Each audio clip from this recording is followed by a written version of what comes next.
한때 미국에서 가장 부유한 사람이었던 앤드류 카네기가 했던 말이 기억이 납니다. 그는 12살에 부모를 따라 스코틀랜드에서 미국으로 이민을 왔다고 합니다. 그는 먹고 살기 위해서 주급 $1 20센트를 받고 시작을 했다고 합니다. 세월이 흘러서 그는 마침내 미국에서 가장 큰 철강 회사를 세우게 되었습니다. 한때 카네기는 그 회사 직원들 가운데 43명이나 백만장자가 되었다고 합니다. 지금은 백만장자가 흔하지만 약 180년 전에는 백만장자가 드물었다고 합니다. 그 당시에 $1,000,000가 오늘 적어도 $20,000,000 이상의 가치가 있지 않을까라고 생각을 합니다.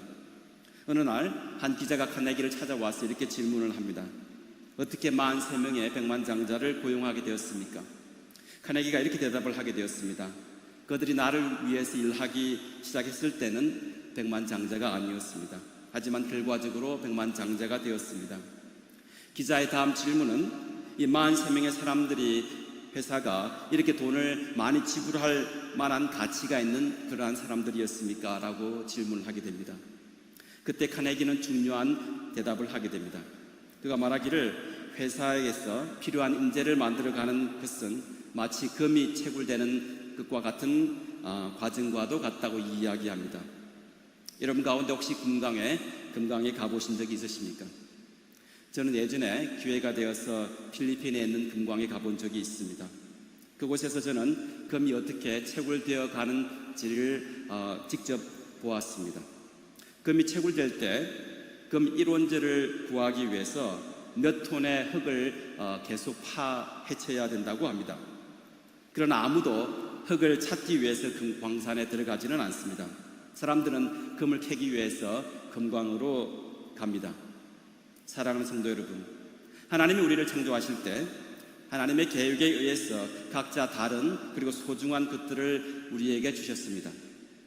각 사람마다 너무나도 소중한 그리고 가치 있는 부분들이 있는데 이러한 것들이 흙에 가려져 있다는 것입니다. 때로는 금을 찾는 것처럼 몇 톤의 흙을 파내어야 그 사람의 가치를 우리가 발견할 수도 있습니다. 이 과정에서 금보다도 흙이 많이 보일 때가 있습니다. 장점보다는 결점이 보일 때가 있음을 고백하게 됩니다. 하지만 사랑하는 성도 여러분, 우리가 사람들의 가치를 볼 때 그들의 결함과 부족함만을 바라보는 것이 아니라 봐서는 안 됩니다. 왜냐하면 사람은 누구나 부족한 점이 있기 때문입니다. 우리 사람들은 실수투성이인 것입니다. 아무리 노력하고 알고 있어도 넘어질 수밖에 없는 존재가 우리 인간임을 고백하게 됩니다. 지난주 제가 처음으로 2007년 7월에 파송받은 웨슬리 메모리얼 연합감리교회에서 아름다운 교육관을 완공했다는 말씀을 드린 적이 있습니다. 교육관을 위해서 트러스티 멤버들과 거의 매주 만나서 기도로 이 과정을 준비를 하고 교육관이 잘 지어가고 있는지 확인하고 주방에 필요한 오븐에서부터 펠로십에 필요한 책상들과 의자들과 그리고 거동이 불편한 사람들을 위한 엘리베이터를 설치하는 이 모든 과정을 기도로 준비했습니다. 이제 교육관 내부 공사가 거의 끝나가고 있었습니다. 하루는 트러스티 체어퍼슨이었던 존이라는 분이 저에게 찾아왔습니다. 그리고는 교육관 공사가 거의 마무리되어 가지만 교육관 주변에 공사가 마무리되어 있지 않아서 꽤 큰 웅덩이가 파져 있는 것을 보고는 저에게 조심하라고 알려주었습니다. 그래서 저는 교인분들에게도 이 웅덩이를 조심하라고 이야기를 해야 되겠다고 이야기를 했습니다. 하지만 조심하라고 했던 그렇게 먼저 말을 했던 존이 바로 그 웅덩이에 빠져서 다리를 다치게 되는 사고를 당하게 되었습니다. 자신이 가장 잘 알고 있던 그 자리에서 빠지면 안 된다고 저에게 당부했던 그 자리에서 바로 자신이 그 사고를 당하게 되었습니다. 2021년 미국 교통안전국에서 발표한 교통사고 결과를 살펴보면 43,000여 건의 사고가 작년에 일어났다고 합니다. 다시 말해서 하루에 120 이상의 교통사고가 있었다고 하는 것입니다. 우리는 알고 있습니다.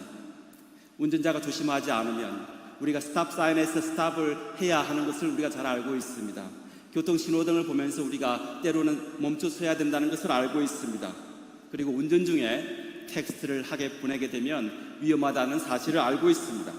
그리고 운전 중에 전화를 사용하다가 조심하지 않으면 위험하다는 것을 알고 있습니다. 그럼에도 불구하고 이 하지 말라는 이러한 위험한 운전 습관으로 인해서 사고가 나게 되고 이로 인해서 무고한 사람들이 생명을 잃게 되는 것입니다.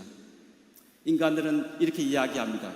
자신의 삶은 자신이 통제할 수 있다고 강하게 이야기합니다. 내가 알아서 할 테니 제발 신경 좀 쓰지 말아달라고 우리가 이야기를 하게 됩니다. 그래 놓고선 사고를 당하게 됩니다. 사랑하는 성도 여러분, 하나님 말고 이 땅에 완벽한 존재는 없습니다. 저도 부족한 존재임을 고백합니다. 제가 지난주 사택에서 사택에 필요한 부분을 하나씩 고쳐가기 시작했습니다. 그리고 망치를 어딘가에 놓아두었는데 아무리 찾아도 제가 찾을 수가 없었습니다. 그러고 있는데 제 딸이 이틀 전에 망치를 찾아다 주었습니다. 저는 휴대전화를 놓아둔 곳이 기억이 나지 않을 때가 많이 있습니다. 하지만 이렇게 부족한 저를 제 아내는 제 부족한 점을 감싸줍니다. 가끔 불평은 하지만 그래도 불평을 하곤 하지만 제 전화기를 찾아줍니다. 그래서 아내에게 항상 감사합니다. 우리는 사람들을 바라보면서 기대를 하게 됩니다. 아내가 완벽하기를 원합니다. 남편이 완벽한 남편이 되기를 원합니다. 때로는 완벽한 아이들로 자라나기를 원합니다. 아이들은 완벽한 부모가 되기를 원합니다. 그래서 부족한 부분을 바라보면 실망할 수밖에 없습니다. 금광에서 순수한 1온즈 금을 캐기 위해서 수천 킬로그램의 흙을 파내야 하는 것처럼 배우자들로부터 때로는 자식들로부터 동료들로부터 흙만을 바라보지 않고 그 가운데서 금을 찾아내기를 원합니다. 그리고 그 금을 개발시키고 그리고 하나님이 쓰시기에 부족함이 없는 사람이 되기를 원합니다.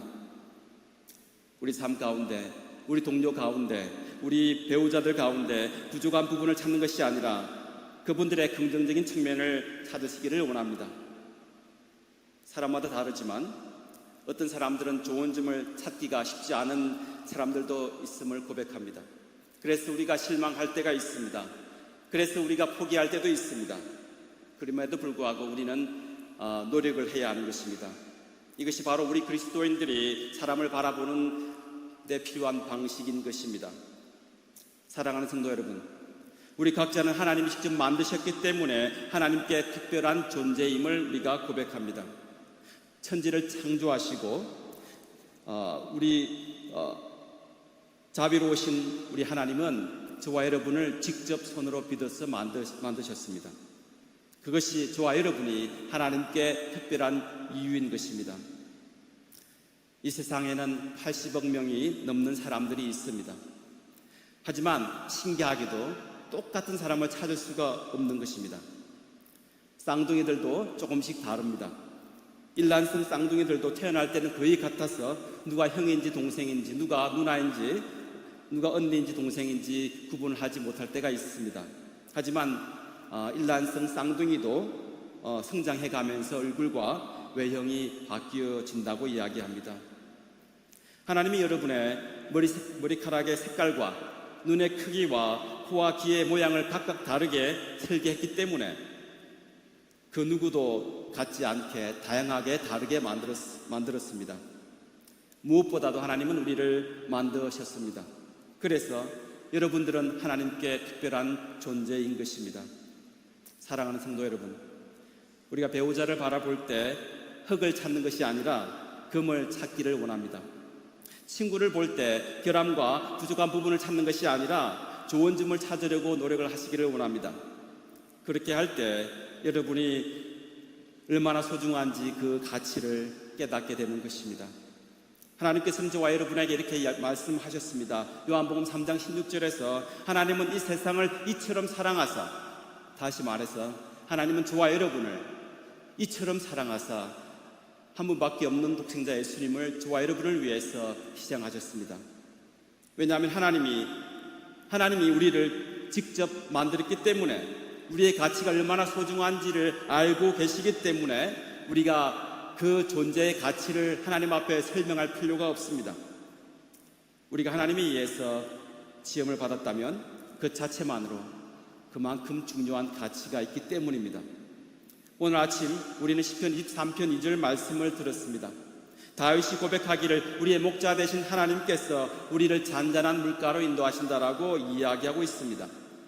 목자이신 우리 주님은 우리를 푸른 풀밭에 누이시며 잔잔한 물가로 인도하고 계십니다. 하나님은 우리를 쉴만한 물가로 인도하고 계신 것입니다. 2절 후반부 문장에서 하나님께서 우리를 인도하셨다는 그 구절이 정말로 우리에게 중요한 말씀입니다. 목자 되신 하나님은 우리에게 단지 가라고 하라고 하신 것이 아니라 먼저 그 길을 걸어가셨습니다. 그리고 직접 그곳에서 이르는 길을 몸소 보여주신 것입니다. 이 땅의 많은 지도자들은 뒷짐을 지고 이렇게 이야기를 합니다. 명령을 하고 있습니다. 가라고 합니다. 일을 하라고 합니다. 하지만 이들은 직접 나서서 아무것도 하지 않는 경우를 보게 됩니다. 그러나 오늘 성경 말씀을 통해서 우리가 깨닫게 되는 사실은 주님께서는 우리에게 사랑이 무엇인지를 직접 몸소 보여주셨습니다. 하나님이 우리를 얼마나 사랑하는지를 보여주시기 위해서 하나밖에 없는 독생자 예수님을 희생하신 분이십니다. 하나님은 우리 뒤에서 가라고 외치지 않으셨습니다. 그 대신 하나님은 우리보다 앞서 계시며 그곳에서 오라, 나를 따르라 라고 말씀하고 계시는 것입니다. 오늘 말씀을 통해서 깨닫게 되는 사실은 하나님은 우리보다 먼저 앞서서 우리를 안전하고 올바른 길로 인도하고 계시는 것입니다. 우리가 살아가는 인생길은 가본 적이 없는 길을 걸어갈 때가 참 많이 있음을 고백하게 됩니다. 지금 저희들도 팬데믹이라는 듣도 보도 못한 새로운 길을 걸어가고 있습니다. 모든 세상이 바뀌었습니다. 교회가 문을 닫았습니다. 온라인으로 바뀌는 전례 없었던 시간을 우리는 지내왔습니다. 그리고 우리 교회는 지난 4월 부활절을 계기로 인퍼슨 예배로 전향했습니다. 때로는 두려운 마음으로 한 걸음 나아갑니다. 우리가 한 번도 가보지 않았던 길입니다. 하지만 확실한 사실은 주님께서 우리보다 한 걸음 먼저 앞서 가셨다는 사실입니다. 그리고 그곳에서 우리를 인도하신다는 중요한 사실을 오늘 말씀을 통해서 깨닫게 됩니다. 그렇다면 오늘 말씀 가운데 다음 중요한 질문을 하게 됩니다. 왜 주님은 우리를 잔잔한 물가로 인도하는가? 라는 질문입니다. 저는 시편 23편 2절 말씀을 통해서 양들이 매우 소심한 동물이라는 사실을 깨닫게 되었습니다. 양들은 새로운 길을 개척하기가 무척 두렵습니다. 무엇보다도 양들은 목이 말라 물을 찾고 있지만 빠른 속도로 흐르는 물가에 가서 물을 마실 수 있는 용기가 나지가 않습니다. 혹시라도 물에 휩쓸려 갈 수 있기 때문입니다. 양들이 왜 물을 두려워하는가에 대해서 제가 지난주 잠시 언급했던 켈러 목사님이 쓰신 책에 의하면은 양들은 태어날 때부터 물에서 수영할 수 없다고 합니다. 왜냐하면 양들은 태어날 때부터 두꺼운 양모를 가지고 태어났기 때문입니다. 그래서 양들이 물에 빠지게 되면 양틀의 무게가 상당히 무겁습니다. 우리가 수영할 때 그 어떤 누구도 무거운 코트를 입고 수영을 하지는 않습니다. 아니, 우리가 할 수 없음을 고백합니다. 왜냐하면 아무리 수영을 잘하는 사람이라고 할지라도 틀이 달린 두꺼운 외투를 입은 채 수영한다는 것이 쉽지가 않기 때문입니다. 본능적으로 양들은 수영을 할 수 없다는 것을 잘 알고 있습니다. 그래서 그들은 아무리 목이 마를지라도 물가가 유속이 빠른 시냇가에서 물을 마시지 않는 것입니다. 그들은 아무리 갈증이 나도 잔잔한 물가에서만 목을 축이는 것입니다. 그러나 목자는 양들의 이러한 모습을 비웃지도 않았습니다. 조롱하지도 않았습니다. 목자들은 양들이 잔잔한 물가로 인도하기 위해서 산과 골짜기를 지나서 인도하고 있는 것입니다. 그래서 양들이 안전하게 물을 마실 수 있는 잔잔한 물가를 끊임없이 찾아다녔던 것입니다. 시편 23편 2절 말씀은 우리에게 중요한 말씀을 던져주고 있습니다. 하나님은 우리의 한계를 아신다는 것입니다. 우리가 두려워하는 것도 하나님은 아시고 계십니다. 하나님 우리가 가진 약점을 아시지만 그렇다고 해서 우리의 나약함에 대해서 꾸짖으시지도 않으십니다. 하나님은 절대로 우리가 위험에 처해지도록 강요하지도 않으시는 분이십니다. 고린도전서 10장 13절 말씀을 보시면 하나님이 말씀하고 계십니다. 다 같이 읽으시겠습니다. 여러분은 사람이 흔히 겪는 시련 밖에 다른 시련을 당한 적이 없습니다. 하나님은 신실하십니다. 여러분이 감당할 수 있는 능력 이상으로 시련을 겪는 것은 하나님이 허락하지 않으십니다. 하나님께서 그 시련과 함께 그것을 벗어날 길도 마련해 주셔서 여러분이 그 시련을 견디어낼 수 있게 해주십니다. 이게 중요한 말씀을 성경 말씀을 통해서 이야기하고 계십니다.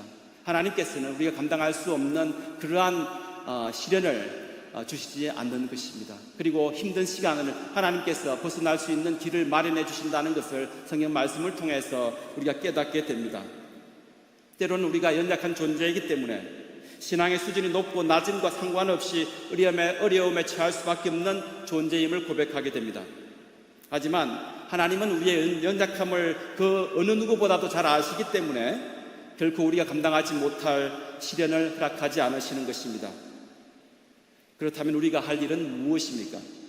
시편 121편은 이렇게 이야기합니다. 내가 산을 향하여 눈을 돌리라. 나의 도움이 어디서 올까? 나의 도움은 천지를 지으신 여호와께서로다.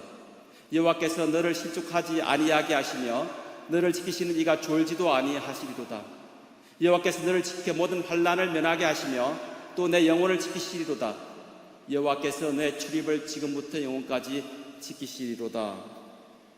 우리가 어려운 시간 지나갈 때, 우리가 힘든 팬데믹을 지나갈 때, 우리가 예상치 못했던 어려움을 만나게 될 때 우리가 해야 할 것은 우리의 눈을 하나님을 향해서 돌려야 하는 것입니다. 우리의 도움이 어디서 오는지를 우리가 깨달아야 하는 것입니다. 우리가 넘어질 때, 우리가 어려움을 당하게 될 때 우리가 알아야 할 것은 눈을 들고 우리의 도움이 어디로부터 오는지를 깨달아야 하는 것입니다. 우리의 도움은 천지를 창조하신 이와 하나님께로부터입니다. 그리고 우리의 목자 되신 하나님은 우리의 한계를 아시기 때문에 우리를 잔잔한 물가로 인도하고 계시는 것입니다. 그분은 우리가 혹시라도 실족하지 않도록 지켜주시는 것입니다. 그리고 하나님은 눈동자같이 우리를 보호하고 계십니다. 사랑하는 성도 여러분, 우리가 믿는 하나님은 사랑의 하나님이십니다. 하나님은 좋은 날에도 나쁜 날에도 여러분을 사랑하고 계십니다. 하나님, 우리가 하나님의 사랑을 느낄 때에도 느끼지 못할 때에도 여러분을 사랑하고 계십니다. 그분은 여러분이 옳은 일을 할 때에도 당연히 여러분을 사랑하시며 잘못된 길을 들어서 길을 헤매고 있을 때에도 우리를 사랑하시는 것입니다. 왜냐하면 하나님의 사랑은 우리가 누구인가에 의해서 결정되는 것이 아니라 그분이 누구이신지에 대해서 이미 결정되었기 때문인 것입니다. 우리는 하나님이 우리를 얼마나 사랑하시는지를 결코 이해할 수가 없습니다. 우리가 하나님의 사랑을 담을 수 있는 그릇이 되지 못하기 때문인 것입니다. 우리는 하나님이 우리를 사랑하시는 것을 멈출 수 없습니다. 우리는 할 수 없습니다. 왜냐하면 하나님의 사랑은 우리의 행위에 근거한 것이 아니라 그분이 우리를 사랑하기로 선택하셨다는 사실에 근거하기 때문인 것입니다. 만약에 하나님이 우리를 평가할 때 우리가 이룬 업적을 기준으로 평가를 하신다면 그 누구가 이 땅에 얼마나 많은 사람들이 그분의 사랑을 받을 자격이 있을까라는 생각을 해보신 적이 있으십니까? 사랑하는 성도 여러분, 오늘 시편 23편 말씀을 통해서 우리는 알게 됩니다. 우리 사랑하시는 우리 하나님께서는 우리의 목자 되시며 우리를 잔잔한 물가로 인도하고 계심을 통해서 하나님의 의지를 우리가 엿볼 수 있는 것입니다. 시편 23편은 우리에게 살아갈 힘을 주고 있는 말씀입니다. 우리의 신앙 여정 가운데 하나님의 마음을 이해할 수 있는 말씀입니다. 하나님은 어떠한 분이시고 그래서 우리가 할 수 있는 것이 무엇인지 어떻게 해야 할지를 알게 해주는 구절이 시편 23편 말씀입니다. 오늘 시편 23편 말씀을 묵상하심으로 우리 주 여호와 하나님이 누구이신지를, 그리고 우리가 어떠한 존재인지를, 그래서 우리가 해야 할 일이 무엇인지를 깨닫는 그레이스 비전 감리교회 성도가 되기를 축원합니다. 주 하나님은 나의 목자이시니 내게 부족함이 없으리로다. 그가 나를 푸른 풀밭에 누이시며 잔잔한 물가로 나를 인도하시는도다. 아멘. 다 같이 기도하시겠습니다. 은혜로우신 하나님 아버지 감사합니다. 오늘 시편 23편 2절 말씀을 통해서 또다시 하나님의 사랑을 깨닫게 됩니다. 우리가 넘어질 때, 우리의 힘든 시간 지날 때 하나님께서 우리를 잔잔한 물가로 인도하고 계심을 다시 한번 깨닫게 되었습니다. 하나님, 당신의 자녀를 기억하여 주시옵소서. 하나님, 이 모든 말씀 우리 주 예수 그리스도의 이름으로 기도드렸습니다. 아멘.